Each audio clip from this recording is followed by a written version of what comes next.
My name is Ryan Neal, and I'm a bonsai professional who is pursuing the development and evolution of American bonsai and an American style to bonsai.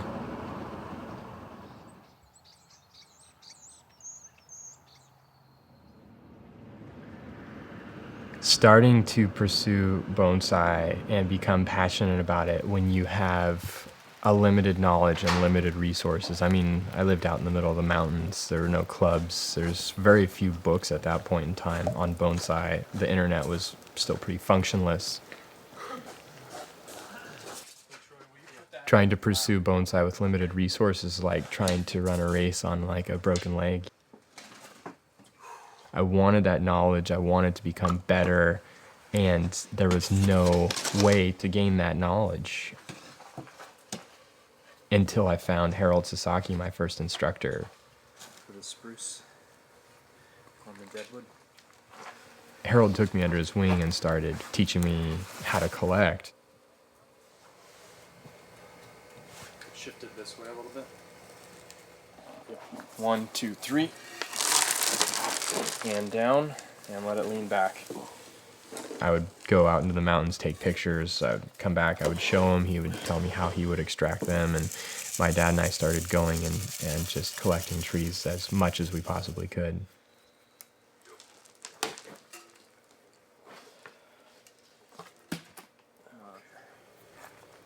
Go up a little bit more. There we go. In here. Okay.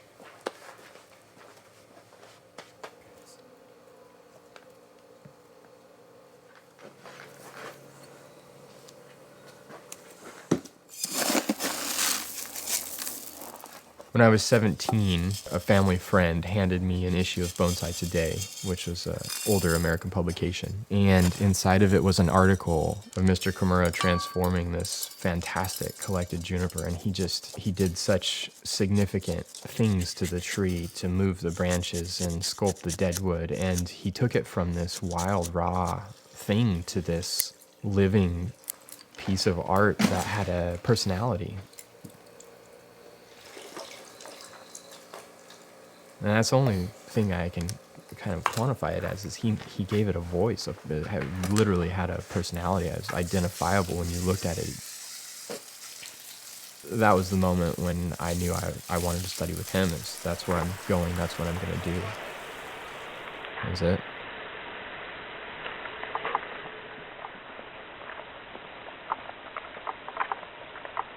Can you guess which one is mine?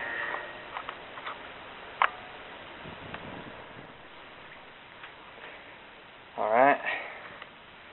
Bookcase is my air conditioner heater.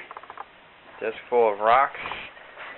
My own personal collection of bonsai. Sports Illustrated Love. We have bench press. It's mainly served as a bench for bonsai trees lately. My first day as an apprentice, I showed up like 3 hours early, and I was waiting for the other apprentices to show up. And so then 9 o'clock, which was starting time, rolled by, and nobody was there. Mr. Kimura wasn't there, and so I was just waiting, and the anxiety was building. And then Mr. Kimura came out of his house, so I ran to him, and I said good morning in my best Japanese, and he didn't even acknowledge my existence. He just walked right by me. And he started watering.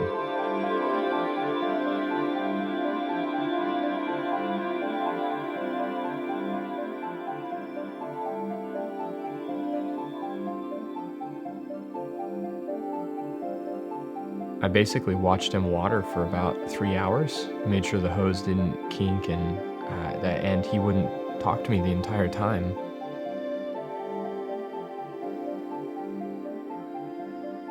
He sat down in the workshop after he finished watering, and I stood there and watched him work until he finally gave me a small menial piece of work, cleaning dead needles out of a tree.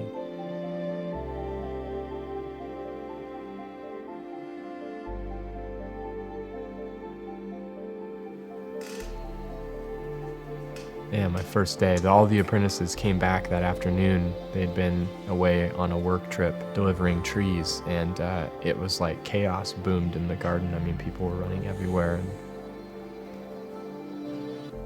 Mr. Kimura got mad at me because I didn't know what I was supposed to be doing, and that was kind of the beginning of my apprenticeship.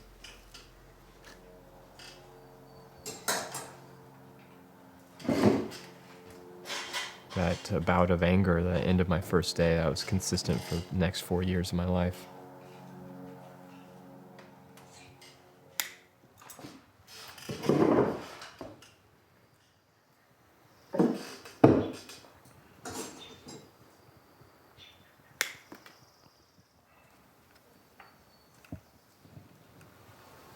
Mr. Kimura's garden is outside of Tokyo, about a 45-minute train ride. The train tracks. It's a huge piece of property for a Japanese portion of land that close to Tokyo, probably 2 or 3 acres in the middle of a developed city. The front portion of his garden is all finished trees, all of his most famous trees, just absolutely beautiful. And I would say there's probably 300 trees that every single one of them could completely change your opinion of bonsai for the better. Well, here we are, spring again.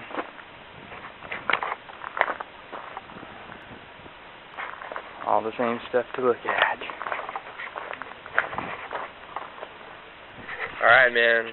Well, I've been promising you the shit, so here it is. Enjoy. Well, chicka, wow. I wired that one. $5 million tree.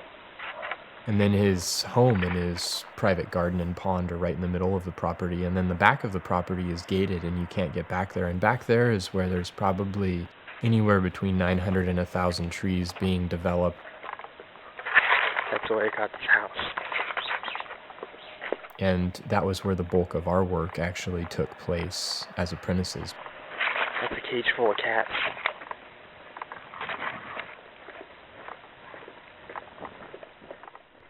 This is where I kick it. This is my shit. This is my territory. This is the back. Welcome. As the youngest apprentice, you're the grunt for everyone. Probably the best tree I've ever seen in my life. Whatever Mr. Kimura says you have to do immediately, and whatever any of your senpai or older apprentices say you have to do immediately. And there were times where I would have 4 senpais telling me what to do and Mr. Kimura telling me what to do, and you have to get it all done.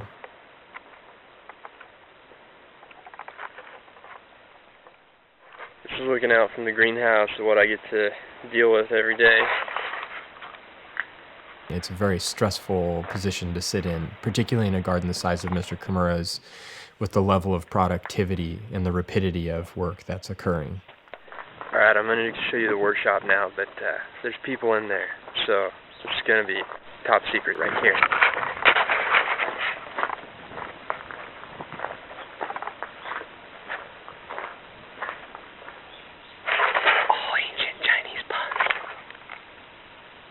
Every aspect of being an apprentice I failed at 120%. I did not fit in at all. My mentality about accepting responsibility and taking accountability for my actions, my willingness to admit I didn't know or I couldn't do, the humility. And I worked really hard over the course of my 6-year apprenticeship to not be the weak link in Mr. Kimura's lineage of apprentices who had helped him found this significant garden that changed the face of modern bonsai.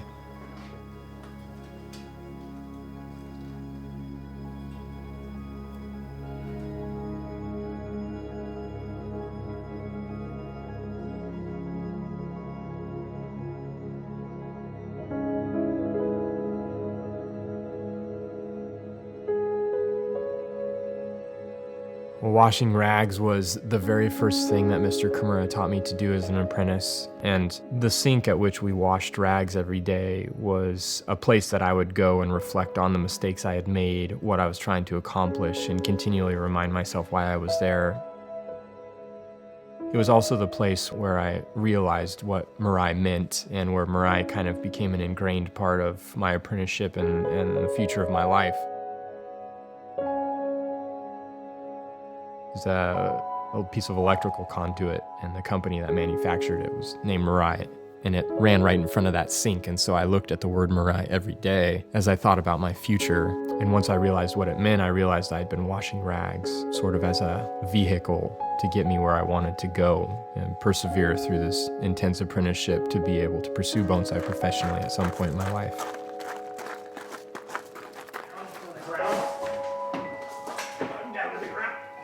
The biggest problem with this is how tall it is.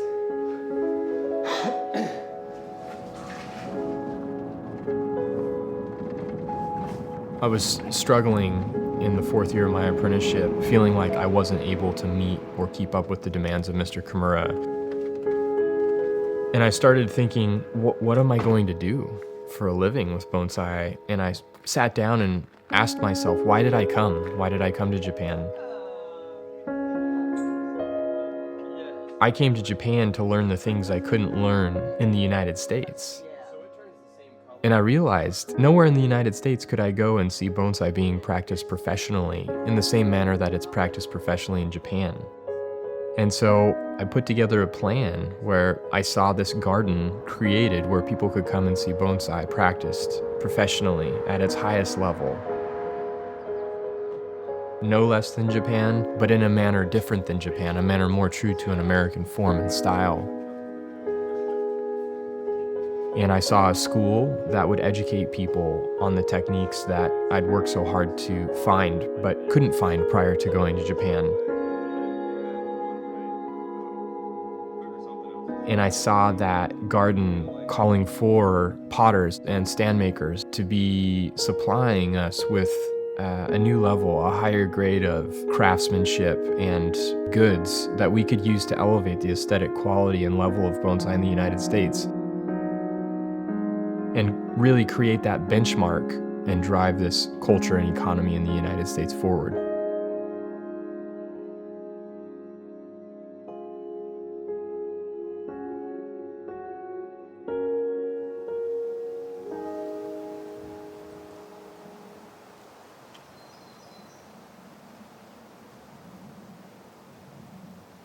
I think anytime you want to create something that really inspires people, you've got to have an environment. You could have the best bonsai trees in the world in a really unappealing environment, and they would only have half of the impact.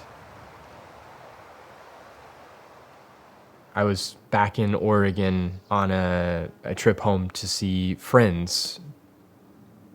One of my good friends said there's a piece of property up the road for sale, and he drove me up here. And we walked up to this beautiful, secluded hillside with incredible views and just this really quaint cabin. And it was immediate. I knew this was where Mirai needed to be. Everything about it was right. Swing around.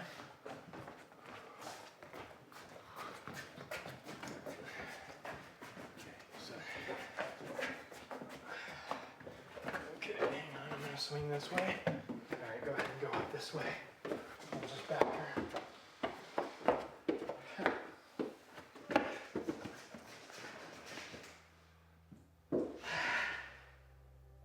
I think when I started Mirai, I didn't know, just like I dreamed of being an apprentice, I dreamed that Mirai could be this place where bonsai is practiced at its highest level every day, and it inspired and educated and really generated this bank of craftspeople pushing bonsai to a higher level. I dreamed that that could happen.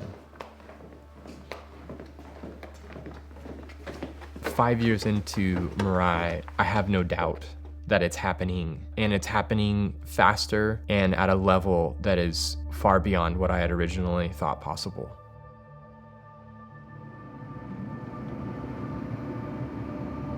I don't know where the end of the road lies for Mirai or for myself.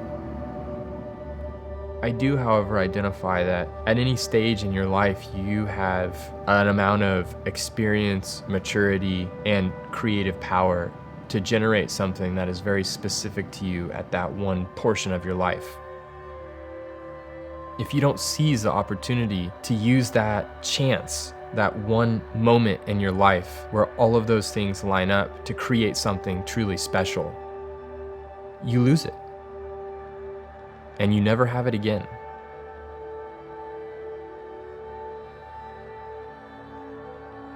Right now, I have the ability, the creativity, the maturity to do what I'm doing, and I'm seizing it. It's opening the door to an entirely new set of dreams and aspirations above and beyond what I ever could have conceptualized during my apprenticeship or during the first few years coming back.